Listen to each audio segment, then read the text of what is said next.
So you guys have done all the 13ers, all the ranked 13ers, probably Yes. most of the unranked too, I would imagine, all the 14ers, 412ers. So just by rough math, we're talking at least 1,100 summits above 12,000 feet. You Yeah. guys have hiked in the Andes, you've hiked in the Alps, and then you've done the state high points, yes? Well, we are maybe a little bit older. Yeah, yeah. I'd say the older you have, the more time you've had a chance to do all that stuff.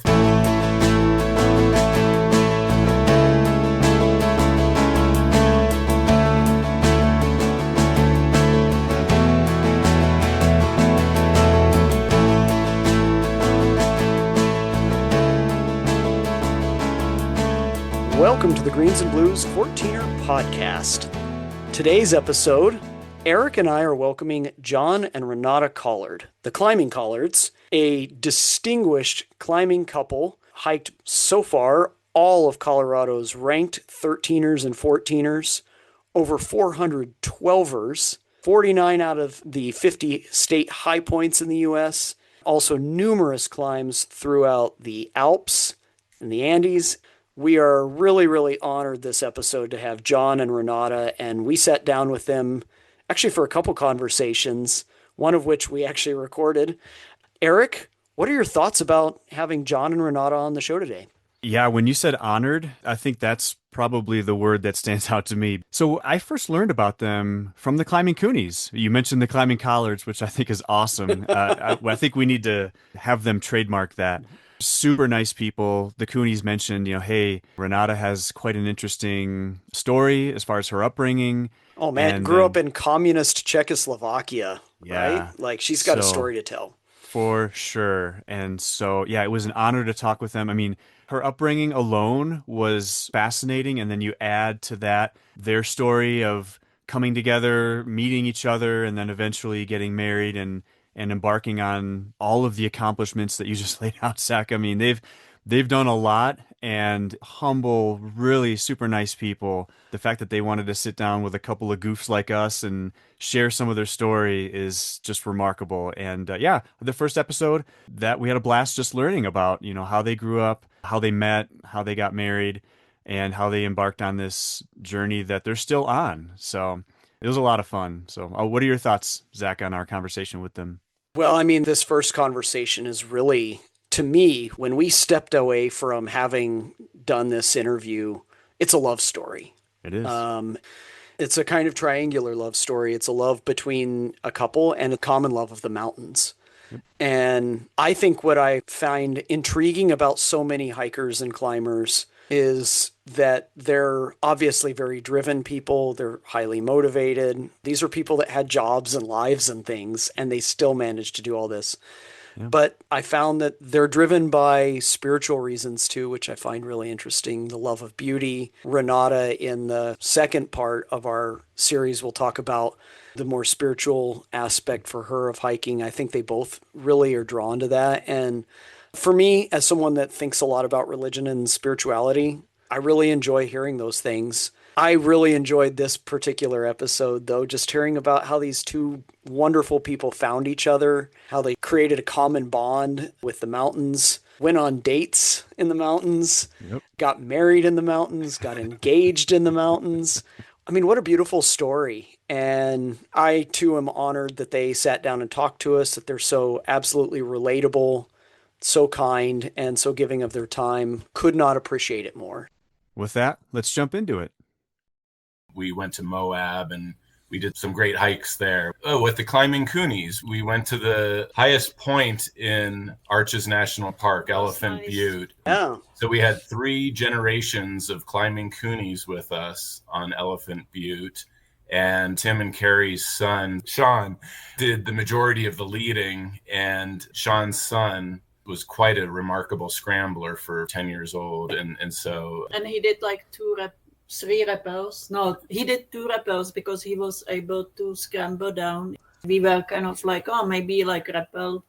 Wow. Yeah, so the 6 of us were able to go up to the top of that. For someone who's technically gifted, it's a pretty easy climb. But for those of us that are not technically gifted, it was kind of a little bit intimidating as usual. And we do what we can to scramble up the rock. It's kind of how we've been able to climb as many peaks as we have in Colorado that are really beyond our abilities. We're generally greens and blues kind of hikers, but over time we've learned the skills to scramble and be pretty comfortable on third class. But I'm a little taller. I find it okay to stretch for a fourth class move every now and then, and we have to practice in the gym and go with more experienced climbers in order to do like fifth class peaks. We're not technically gifted like some of our friends are. I mean, you say all that, John. I was looking at your list of accomplishments is pretty impressive here. So you guys have done all the 13ers, all the ranked 13ers, probably most of the unranked too, I would imagine, all the 14ers, 412ers. So just by rough math, we're talking at least 1,100 summits above 12,000 feet. Yeah. You guys have hiked in the Andes, you've hiked in the Alps, you've hiked in Nepal, and then you've done the state high points, yes? Well, we are maybe a little bit older. Yeah. I'd say the more time you've had a chance to do all that stuff. The earlier you start, also, the better chance you have of exploring all of the nooks and crannies that we have in our beautiful state of Colorado. And of course, Colorado is where it's all started for me. But I didn't climb my first real peak until I was 24 years old. So let's maybe start with that. John, where are you from and what got you started with hiking and what got you to that first peak? I grew up in Chicago and New Jersey. However, both of my parents are originally from Colorado. My parents met in Western State College, and when they graduated in the late 50s, there wasn't really work opportunities in Colorado. And my dad's career took him from Montana to North Dakota to Ohio to Illinois to New Jersey. And so it's kind of where the family grew up. However, I always had a fond memory of visiting my grandfather's cattle ranch in Gunnison, Colorado. We used to drive out there from Chicago when I was a child and had fond memories of seeing the Rocky Mountains. So I always had a fascination with Colorado and mountains, but it was not until I graduated from high school in New Jersey and moved out to Colorado permanently that I was able to start realizing, what that really meant. And I had actually lived in Colorado for 6 full years before a friend of mine. I was volunteering at the Chatfield Arboretum, and the person I was working with at the Chatfield Arboretum invited me on a climb up Pettingill Peak, which is by the Eisenhower Tunnels. Mm-hmm. And I knew nothing about climbing mountains. This is in 1992. I was like in blue jeans. It was in end of October. We got hit by a snowstorm as we were coming down. You didn't have accurate weather forecasts back then. I was fairly terrified and exhausted. And, the feelings that most people have when they're climbing a peak that's beyond their physical ability. And of course, I had the thought that I would never, ever do anything like this again. And here you are. And yeah, exactly. And so like it took a couple of years before I had another adventure, and I started pursuing peaks on my own a little bit. And with 13ers, you really don't run into very many people, while 14ers, you have a good chance of seeing lots of new friends. And I had the opportunity from a coworker in 1999 introduced me to someone who was highly involved in the Colorado Mountain Club. And so it wasn't until I joined the Colorado Mountain Club in 1999 that I really met like-minded people. I made a whole new network of friends, started just hiking like every single week. And that's what really changed my life and got me into the mountain climbing.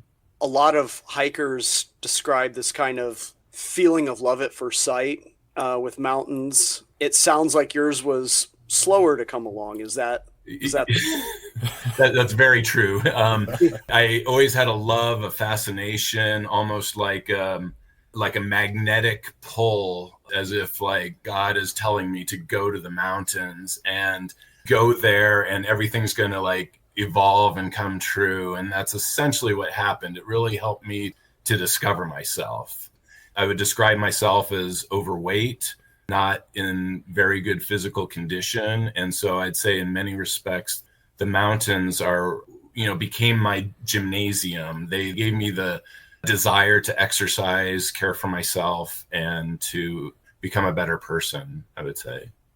Wow. Well, and as we'll see in a minute, they also help cement a relationship that's very important to you. Absolutely. Renata, what's your story? We're going to eventually bring you two together here, but how did you come independently to your love of the mountains? Yes, so I am from Czech Republic, which is a country in the heart of Europe that is not famous for mountains. Actually, I always liked hiking, and my parents would bring me to the mountains, but kind of cautiously, like watch what is out there, and because my father was entomologist, so I was exploring mountains more from like a biology perspective. I did study biology, and then I think it was like a good career becoming biochemist. I had opportunities after the communism ended, and we finally could go outside behind the border in 1989. So it was great to have opportunities for work. I was working in France, and I was able to have a stay in Grenoble, which is surrounded by alpine glacier-covered mountains, and that was sort of naive in my 20s, like touching glaciers, crevasses, and trying to climb mountains there with the friends and co-workers. So that was probably first step. And then I was lucky again, able to be sent for work abroad, and I fell in love with Andes. So that was kind of like discovering that, because my background was in physiology, so it was intriguing to see that my body is handling altitude very well, and I can kind of go higher on relatively easy mountains in Andes. And then another kind of lucky event in my life was I had a possibility to come to Colorado. Essentially, at the time I was speaking Spanish, French, German, and so my boss wanted me that I learn English. I got kind of like options in England and United States, and I just kind of looked on a map and chose Colorado, like kind of Rocky Mountains sounded intriguing, and came here. So that was in 2003. Wow. What were you doing in the Andes, if I may ask? I know you have a background in biochemistry. What was taking you to the Andes? Yes, so I actually slowly, with many coincidences in a life and the path that is kind of leading you somewhere. So I started to be interested in mountains that were visited by Incas. Part of it is Incas would climb the mountains 500 years ago, and they would climb to the summit. They would realize a sacrifice of children's, which is sounds cruel, but it is kind of a way how they succeeded to expand the territory as they did for many thousands of kilometers, many thousands of miles. And interesting fact for that was that they kind of were able, before the people in Europe climbed in Alps, so they summited mountains. So they needed some orientation skills. They needed some gear. They needed to plan the expedition, essentially. And they prepared camps on the way. They really worked their way to go there. So for me, a part of it was kind of like, well, the mountains are not as difficult. If somebody climbed it 500 years ago, it was my measure in Alps. Like when I saw that the mountain was climbed 100 years ago, maybe I can try to attempt that 4,000-meter mountain. So it was the beginning of my curiosity, and then it became kind of like a lifetime passion that I'm interested in even now, and kind of following the archaeology of high Andes and learning about more and more connection with biochemistry, because the bodies that they did find on a summit of a mountains are essentially frozen samples which are very valuable for scientists.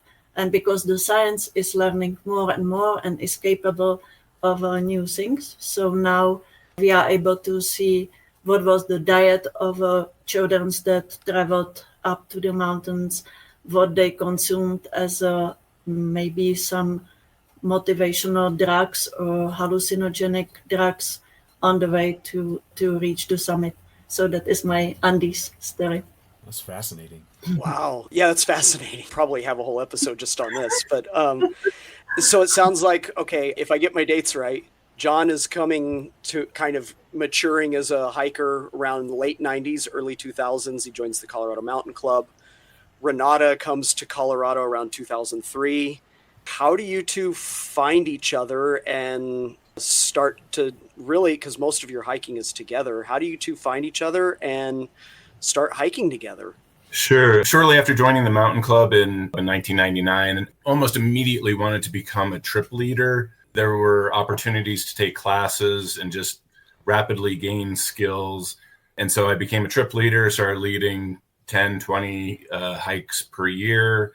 And prior to the internet, we had to determine which hikes we wanted to lead for the next 6 months in advance, so that they could put it into a print catalog.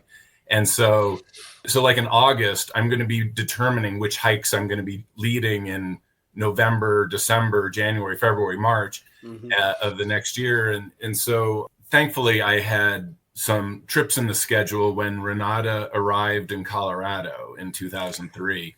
And so a very specific date, October 25th, 2003, I was leading a trip up Snicktow from Loveland Pass. The story with that trip is that normally you would put a limit on how many people can sign up for a trip, and it would be 15 people maximum. So, I don't know if you've run into groups that large, but I mean, if you're by yourself and suddenly you see a group of 15 people, it's a little daunting. But that day, end of October, I forgot to put a limit on the number of people that could sign up. And I actually invited a couple other friends that were on a wait list, because usually there'd be people that would cancel or not show up. I ended up having 18 people on this hike the end of October. And that morning there was 6 inches of fresh snow. It was well below freezing on Loveland Pass. And there's nobody else going up Snicktow because it wasn't quite as popular back then. And it was horrible weather conditions. So nobody in the right mind would do something like that. But boy, you're setting this up great, John. Yeah, exactly. I'm totally impressing Renata with my great trip leader skills here. And so we got these 18 people going up. It's such a large group. There was another leader on the trip that I had her kind of lead the group while I kind of took over in the middle and towards the rear of the group, so I could manage the people that might be struggling. And so, quarter of a mile, just starting to go uphill there's already a couple of people that had frozen toes and wanted to turn around. I remember a couple of ladies that were German, I believe, that really wanted to turn around. And I got out toe warmers and helped them warm their toes up and encourage them to keep on going. And at the time, too, when the people were going by, I remember this one cute lady with a funny accent. And I asked her where she was from, and she says she's from the Czech Republic. And perhaps a typical ignorant American, I had no idea that Czechoslovakia had split into 2 countries 10 years earlier. I knew that the Berlin Wall was down, but I did not know that Czechoslovakia no longer existed as its own country. And so Renata had many reasons on that trip to not really be impressed by going up Snicktow. However, I had a couple things going for me there. I was able to get all 18 people to the summit of Snicktow that day, even though the weather was not that great. And the weather then improved. So by the time we reached the top of Snicktow, there's no wind, the sun came out, and the snow started melting. And so it ended up being a beautiful day after all. And there's couple of pictures. This was before digital cameras. Okay, so there's pictures of people that were smiling and having a great time. And so Renata might have a different perspective from that hike. I'm sure she does. Well, for me, it was positive to join Colorado Mountain Club because I arrived as we started with the introduction, I didn't speak really English much. Like I did, but not kind of completely fluently. And I wanted to go to the mountains, and I didn't have any means because I came with a bicycle, but I realized quickly that I will not get easily to the mountains. I did bicycle to Rocky Mountain National Park the first weekend, like when I arrived, but it was kind of like challenging. So I joined Colorado Mountain Club, like somebody recommended, co-workers at the university, and then my way to go to the mountains was kind of choose something in the catalog and kind of have somebody to drive me to the mountains, because to get all the logistics when I first arrived, it was after 9/11. It was very long process, even though I was legal. So yeah, so it was a way how I went on my second hike with the Colorado Mountain Club. It was the Mount Snicktow, and for me it was of course kind of like easy hiking, but it was kind of interesting.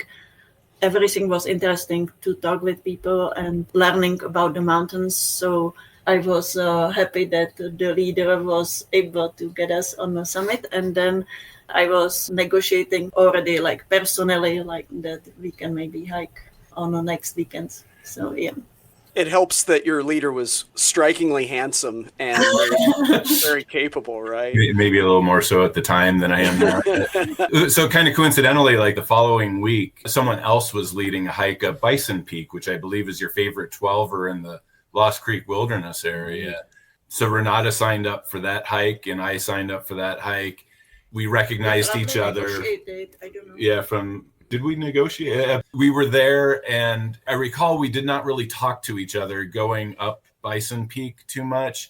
There was plenty of other people that she was talking with, and I remember when you go uphill, you don't talk that much. Yeah. I don't know if it's appropriate for me to say this or not. There was one person on the hike that was kind of teasing Renata because she's new to the United States and new to Colorado, and he was teasing her about Rocky Mountain oysters. And Renata, of course, had absolutely no idea what Rocky Mountain oysters were. And this guy thought it was really funny. And I kind of felt a little sorry for Renata, but I was in the background. I was not part of the conversation. I just kind of remember him saying it. I found it a little disturbing. And so like as the hike goes on and we're getting close to the summit of the mountain, the weather turns bad and the leader is concerned about people going to the summit. She was afraid, even though it was November, that there could be lightning. And from my experience, I didn't think there would be any lightning at all in November, even if there was like grapple and snow coming down on us. It was just highly unlikely. And I wasn't going to work that hard trying to go up Bison Peak without reaching the summit. And so kind of did the bad boy thing. And I said, I'm going to the summit. I'm probably 10 minutes from the summit. And even if the leader is telling me not to go, I went anyways. And Renata, who probably didn't quite understand what the leader was saying, was also going to the summit without knowing that she was kind of being told not to go to the summit. And so we ended up going to the summit together, and we started talking. And one of the first, I hate to say this as my pickup line, but I asked her if that guy explained to her what Rocky Mountain oysters were. That's always a good start, John. Yeah, I know. I've never been very good with pickup lines at all, but I was kind of embarrassed. I didn't want her to be like not learning what English is and what Colorado culture is. And I wanted to say it as politely and professionally as possible. And then the whole conversation opened up about Renata's need to get a ride to go to these trailheads. And I happen to be leading like another hike in the Lost Creek Wilderness the next weekend. And so kind of like starting the negotiation of like when and where we can meet or whatever to get her to the trailhead. For me, I remember more like that, from that English misunderstanding that John was telling me that on the way down, I don't speak really English. And he's saying that he's a high pointer.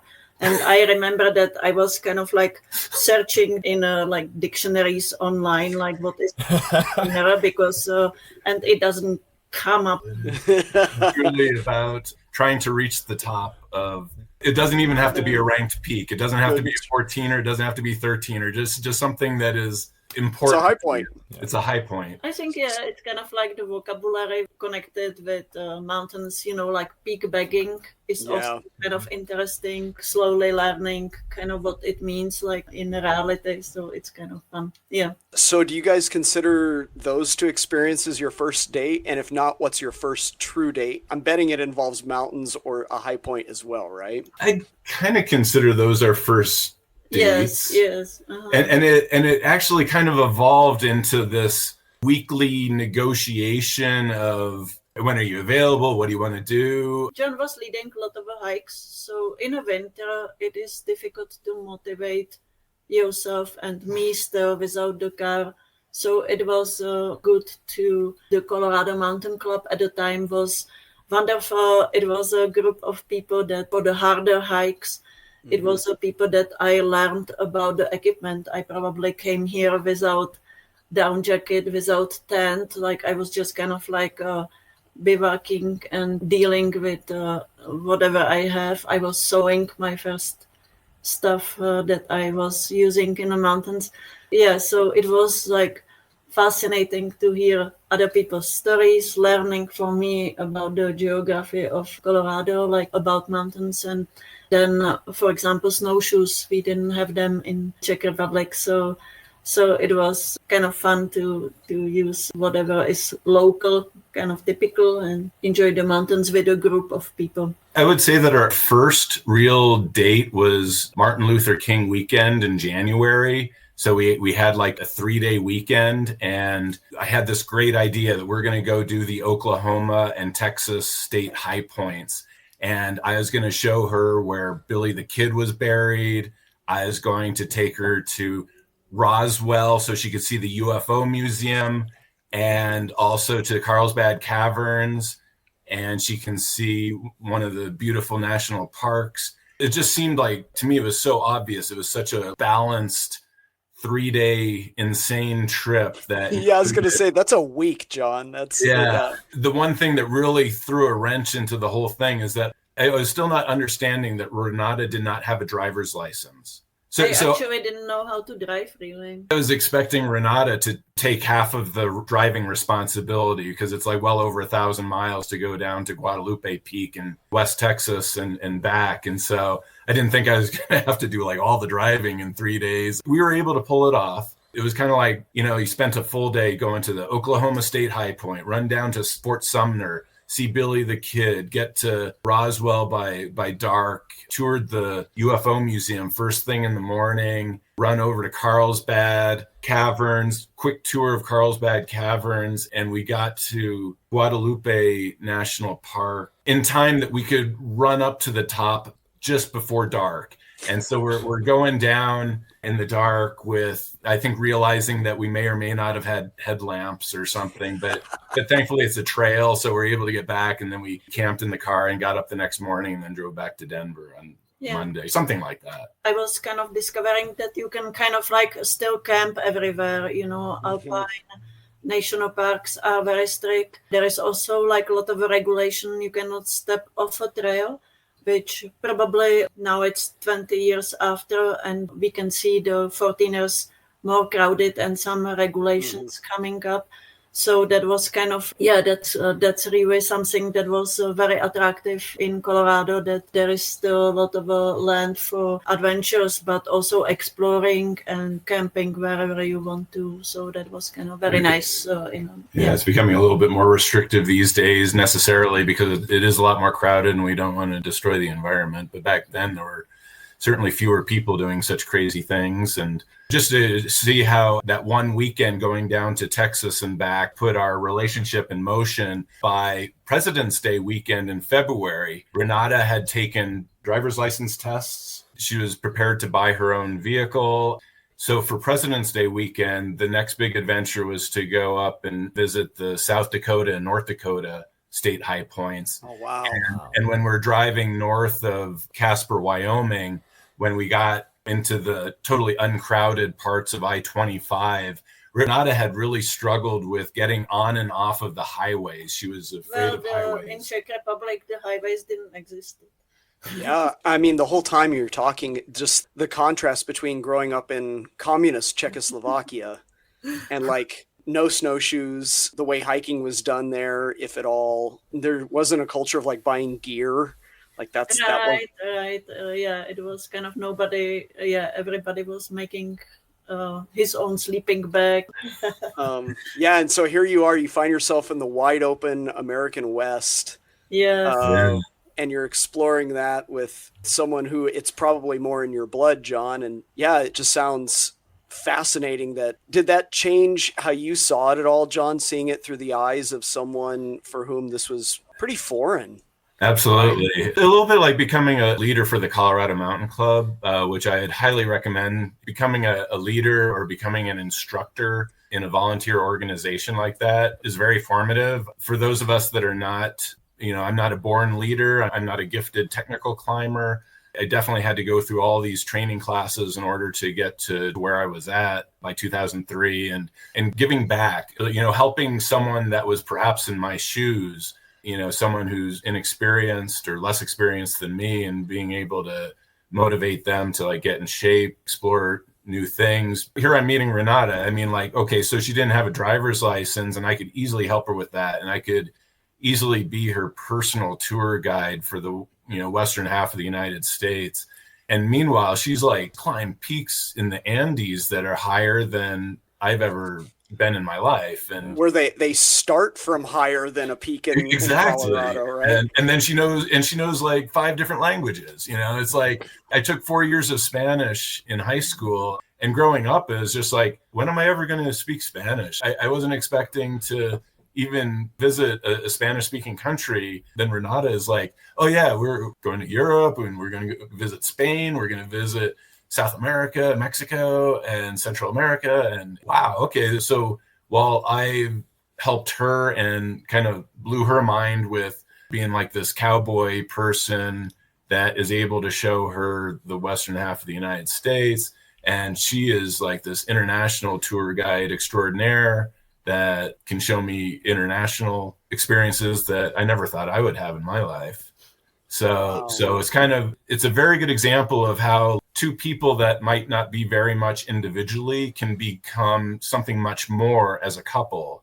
Just recently, in the last few months, I heard an expression. Maybe everybody knows it. I don't know. I had never heard it before. It's like, if you want to go fast, go solo. If you want to go far, go as a couple. It's actually been my unsaid mantra, I would say, for the last 20 some years since I met Renata. To me, it's very important. I mean, it sounds really fitting. You guys start out like your start is hiking. It's not like you guys met each other, at a bookstore. You guys met each other on a mountain. Your first real dates were in mountain. Your first trips together were to go to state high points. I know there's other moments in here too. I think we've discussed this before, but didn't you propose on a mountain and also get married on a mountain? Like mountains are part of your love story. So like, can you guys talk about that for a sec? Do you want to start, Renata?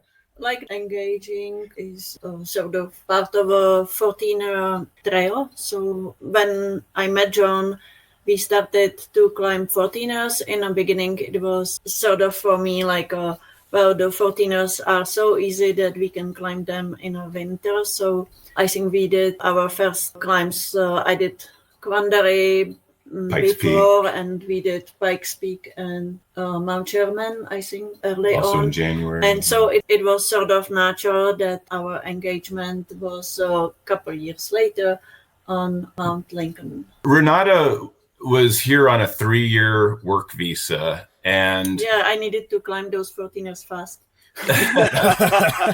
and our relationship was not about let's get married and have children. Our relationship was climbing mountains, and it was not so much about marriage. We didn't know where the relationship was going to go. We were climbing mountains together, and when this work visa was going to be expiring within a year, the idea came up that if she was to have a marriage visa, that it would be easier than renewing a work visa. And she wasn't like saying it to me, we need to get married. It was just more of a matter of fact thing. I think we were engaged, and then we were kind of like planning the wedding, kind of normal wedding in May in a state park. But the university suggested that I need to have the paperwork in line, and that was kind of when We haven't gotten engaged yet, so I still kind of on the engagement story. Yeah, you're already past the engagement. I was kind of fast forwarding. So we kind of knew that it was heading this way, and so like for the engagement story, I woke up one morning. We're going to do the Decalibron, the Democrat Lincoln Bros marathon there.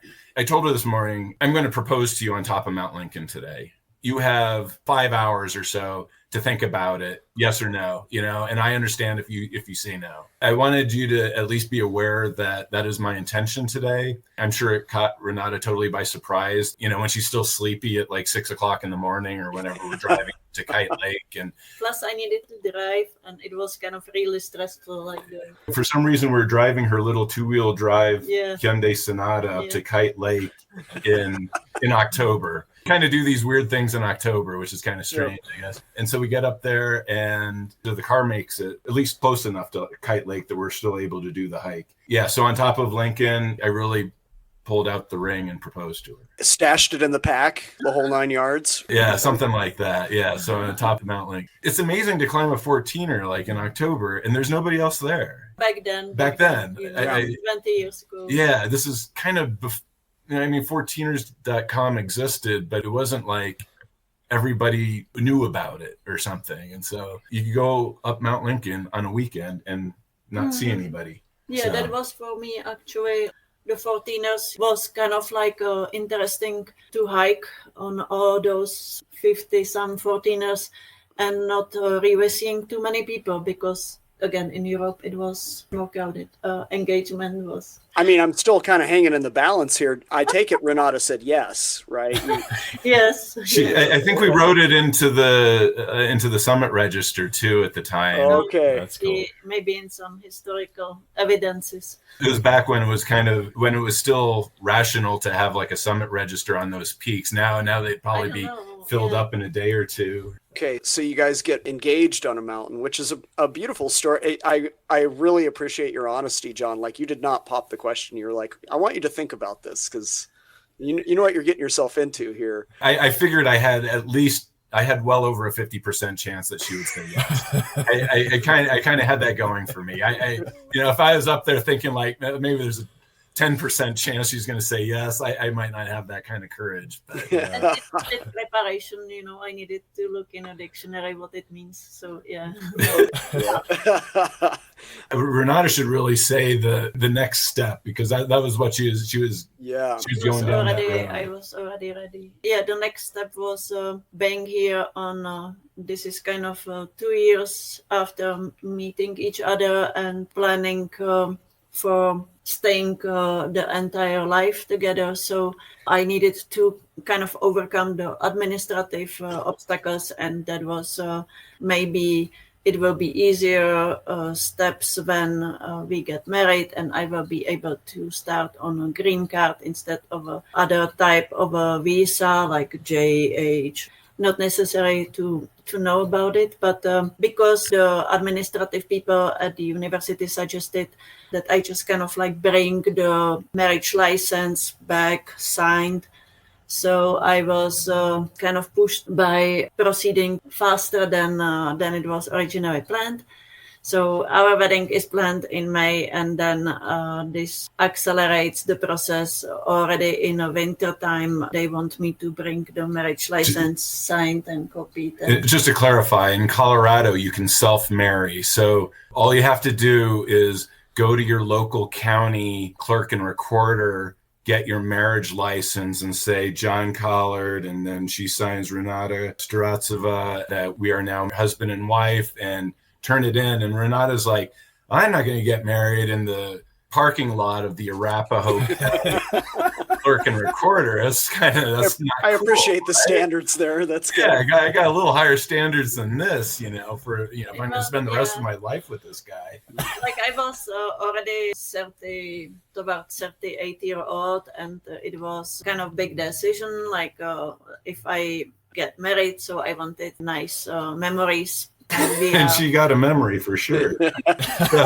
so like she was saying, we wanted to have a normal wedding in May of 2006. the family could go get together and friends and stuff like that and have good weather and all that stuff. And we're already talking about doing something like that in Castlewood Canyon State Park, south of Parker, Colorado. And the thing is that because of the process in order to get the green card going, this lawyer where she was working said, all you got to do is sign this certificate. And so we decided that we could sign that certificate in January or February, get the process going with the green card, and still have this actual wedding ceremony in May. And so at that point, we had Colorado Mountain Club hikes in the schedule. And so what happened there, Renata? Yeah, so we were like packing for the trip, the 10 essentials, plus the marriage license unsigned, that we will sign the marriage license in the mountain, on a mountaintop, on some beautiful mountain with the sunshine. And well, in February, January, the weather is not perfect. So we did carry the marriage license for a couple, 3 weeks. And then finally, there was a beautiful weekend. On February 4th, 2006, 02/04/06. We have a group of CMC participants that never met us before, but 2 friends that are going. So John, me, and then this group with us. And we are climbing Barn Top Mountain. I had only snowshoes, but I also got secondhand wedding dress that we were carrying, some cookies or kind of like things for potential celebration. But we don't know if the weather allows.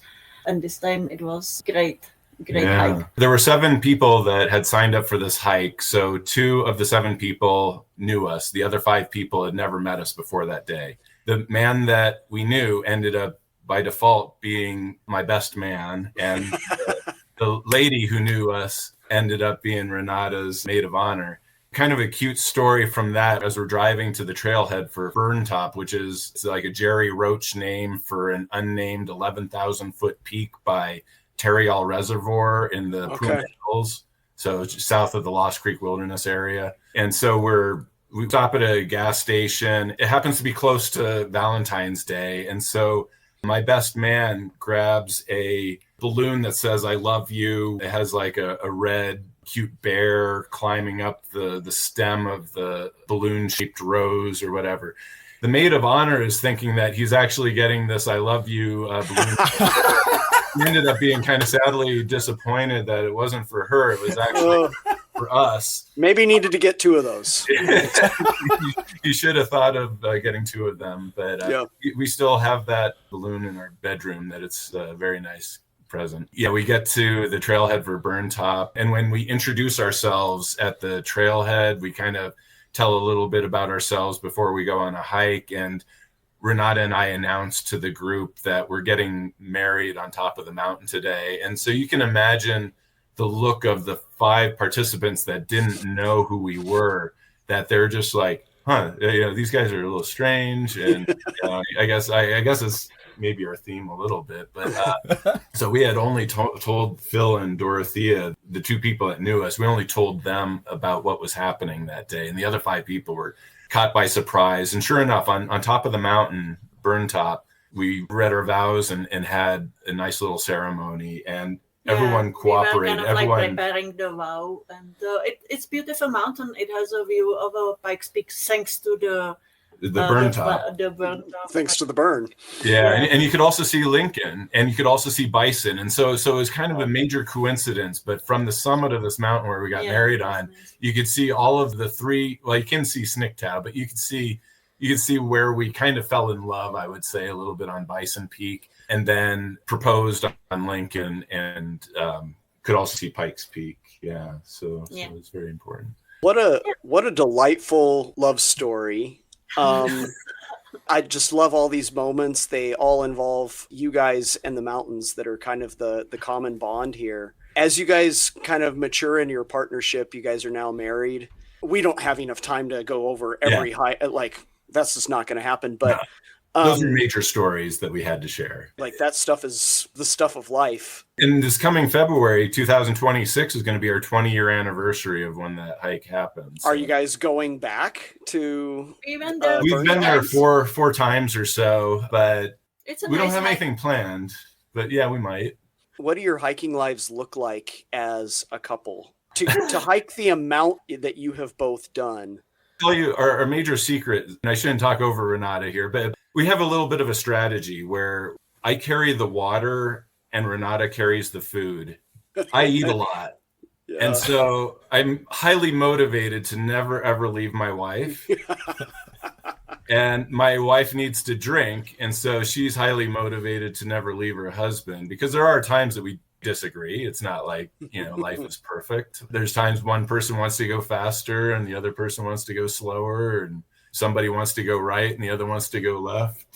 But in general, like over the 20 years, so I was joining John on a journey for the 14ers.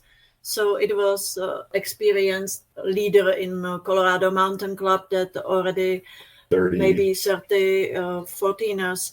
So it was really nice to jump in a train, and over this, let's see, 3 years or 4 years, we did concentrate on 14ers. But because even then John already was kind of familiar with the other peakers around, so it was kind of leading to surrounding 13ers and 12ers. 12ers that we can kind of combine with them. And for me, it was like really excellent to see other parts of Colorado and see other geology of the mountains, like because it was interesting to see the area of Elk Peaks, the San Juan Mountains.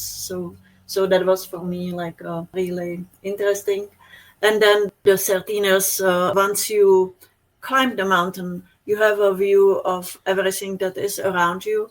And that is kind of like opening the door. Kind of became a 20-year-long pathway that led us to the summit, to the 13ers. And it was kind of thanks to meeting people, learning limits of abilities. So I needed to take classes with the Colorado Mountain Club for climbing, already for the vocabulary, like it was kind of important. So John was kind of like assisting as a basic instructor. mountaineering school. Mm-hmm. There was so many other people that were leading. We were meeting people that had finished the 13ers. I won't name names, but they're people that are not even on lists of John. They're kind of under the radar screen, but they were like active leaders in the Colorado Mountain Club, and they were certainly our mentors. And through the Colorado Mountain Club, we met the bigwigs like Jerry and Jennifer Roach, that were writing the guidebooks prior to all this information becoming online. And so they were like a big source of why we were leading trips in the Lost Creek Wilderness area. And as you get to know people too, it was quite an honor to even have like Jennifer Roach signing up for Colorado Mountain Club hikes that I was leading. You meet people and network, and as we worked Monday to Friday, every weekend was kind of almost like a negotiation process with friends of like, what haven't you climbed? What would you like to climb? What's the weather going to be like on Saturday and Sunday? And as long as the weather was good, you'd spend virtually every single Saturday and Sunday up in the mountains. And so if you're going to go as far away as the San Juans, just to climb a couple of peaks, you want to spend the night. We rapidly would run out of, even peaks below timberline that are a day's drive from Denver. At the time, we were living towards Parker. So like in addition to the driving in the mountains, you had to drive like an hour each way across Denver. And that's, it just becomes a harder and harder obstacle. And the mountains actually became more and more important than work. And we moved to Lakewood, and I used to work in the tech center. And so like, I used to have like a nice, easy commute to the tech center, but then I gave that up and moved to Lakewood, where we have real easy access to Highway 70 and 285. So we can get to as many different mountains as possible. And even that is getting harder and harder to do in a reasonable hike. So it sounds like you guys have basically, at that point, kind of oriented your lives around, like you work during the week and you hike all weekend. And I think that's kind of that's kind of a good description. But it was, for me, it was still learning about everything. And I was reading books about the Colorado history. I was photographing, like I really enjoy to have photos in our 14er calendars. So it was kind of like Todd Cordell is somebody that is putting every year together a calendar with the 14ers. So that was kind of a really honor to have the photos selected. And and we also tried to give back, like I started to take over some other organizers. We helped organize the gathering for climbers, that it's essentially historically after the 14er World. Yeah, around the time that 14ers.com was getting going, there was another website called 14erworld.com. And so people were either on one or the other or both, or, all of us were kind of searching for how much of an online presence do we want. For those of us that are a little bit older and shyer, I mean, like, it's not like I didn't post, but I never wanted to be the person who is shouting to the rooftops about, why we should do this or not do that. Or I'm pretty quiet. A lot of time to write the trip reports. I admire. Yeah, absolutely.